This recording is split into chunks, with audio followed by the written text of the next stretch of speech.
Thank you very much for inviting me.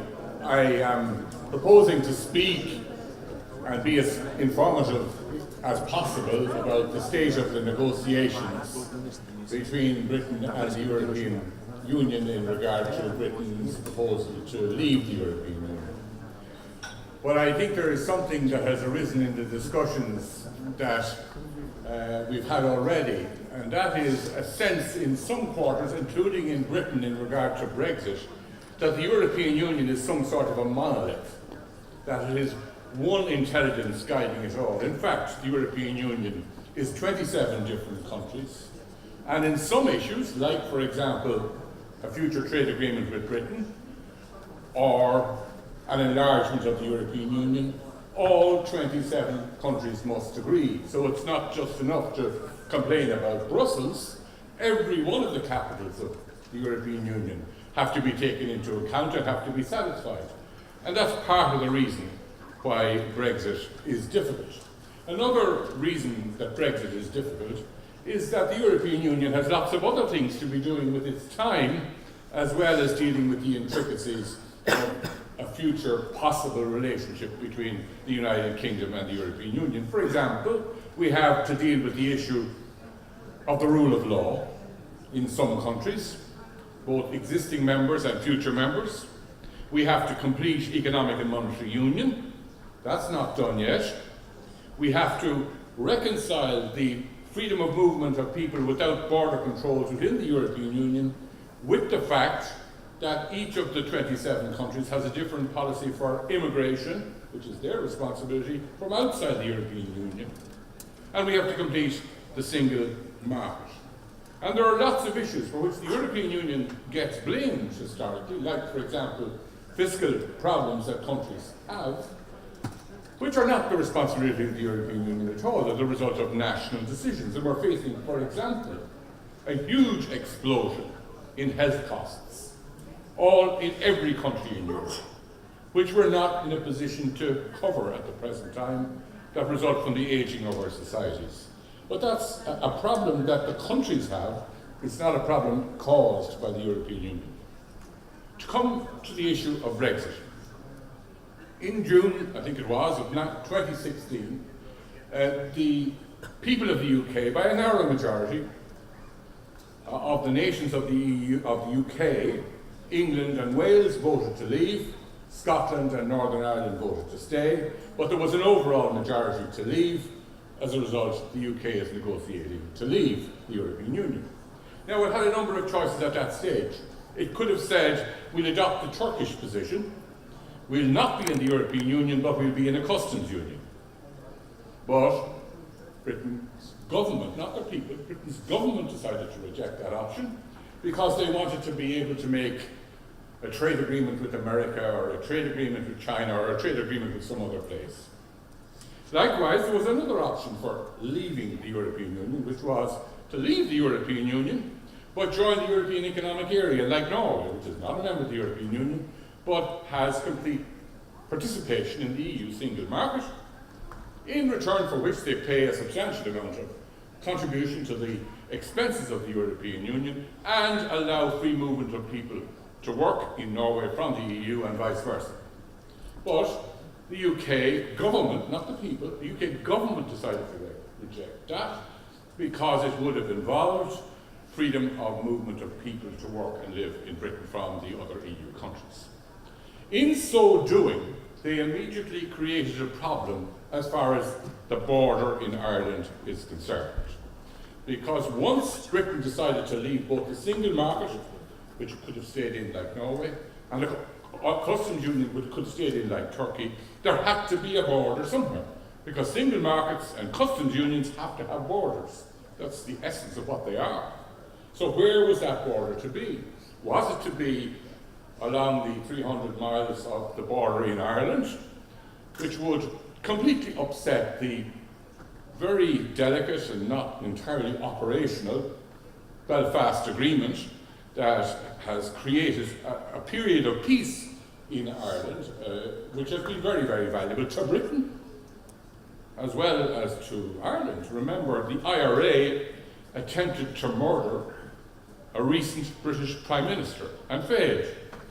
So this is not just an Irish issue for those slightly insistent Irish who have a tendency to complain about things. This is very much a British issue. Peace in Ireland is a British concern. But when the UK government decided that they were going to reject the customs union option, they essentially said trade agreements with Korea and America and all of that are more important than the issue of Ireland. When they decided to reject the Norway EEA option, the British government of the time, and it's the present government, present composition, decided that preventing EU immigrants coming to live and work in Britain was more important than the Irish issue, notwithstanding the fact that the number of potential EU immigrants who might come to Britain is finite, because birth rates are very low in most of the countries of Central Europe. There isn't a large number of more Poles and more Hungarians and more Lithuanians to come. Any of them that are going to come to Britain or Ireland, they're there already. So for a non-problem, the EU, by rejecting the EEA, the UK has created a very intimate problem between one part of the United Kingdom, Northern Ireland, and one part of the European Union, my country. So, to solve this problem, which I would contend is a self-created problem, the UK came up with the Chequers formula. Very complicated, but what it says essentially is that the UK would apply to stay in the EU single market for goods, so there wouldn't have to be goods controls, but not for services. And that the UK would collect the tariffs on goods coming into the UK that might end up in the European Union for the European Union and send the money on to Brussels. They would have to decide if a good was coming in, was it destined, and somebody would have to say this, is this destined to go through Britain to eventually find its way to Europe, in which case it might pay one tariff, or not, in which case it would pay a different tariff. Now, this could, however, if it had been accepted, created a situation where there would be no need for a border controls in Ireland. It ran into a number of difficulties. First difficulty was that as soon as it was announced by the UK government, the UK Prime Minister came under such pressure that she had to say, Chequers is my red line, this is my proposal and the EU must accept it or else. So it ceased to be a negotiating position, it became a fixed position. Now she's somewhat resigned from that, but that was the initial thing she said, which led to the difficulties in Salzburg. The other problem for the European Union was that this proposal meant the EU being asked to do precisely what the British didn't want to do themselves, give up control of their own borders. In other words, the EU would be subcontracting to the United Kingdom, controlling the borders of the European Union as far as goods coming into the UK could pass through the borderless Ireland into the rest of the European Union. So that giving up of control on the part of the EU was precisely the sort of thing the British didn't want and which motivated their leaving the EU. And also, there was the other problem was, what would the Norwegians say? What would the Swiss say? If they, making substantial contributions to the EU and having to accept the EU rules, were to find that as a result of the Chequers formula, the UK escaped from some of the disciplines that were imposed on them.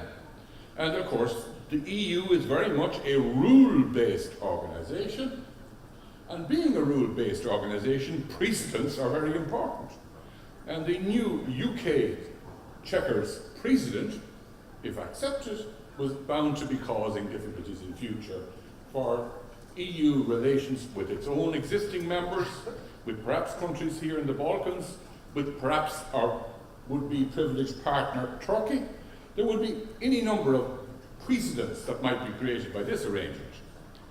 But that, of course, was seen in London as that's the problem for Brussels. That's not our problem. That's, unfortunately, you don't have a good negotiation unless you put yourself into the thought processes of the person you're negotiating with.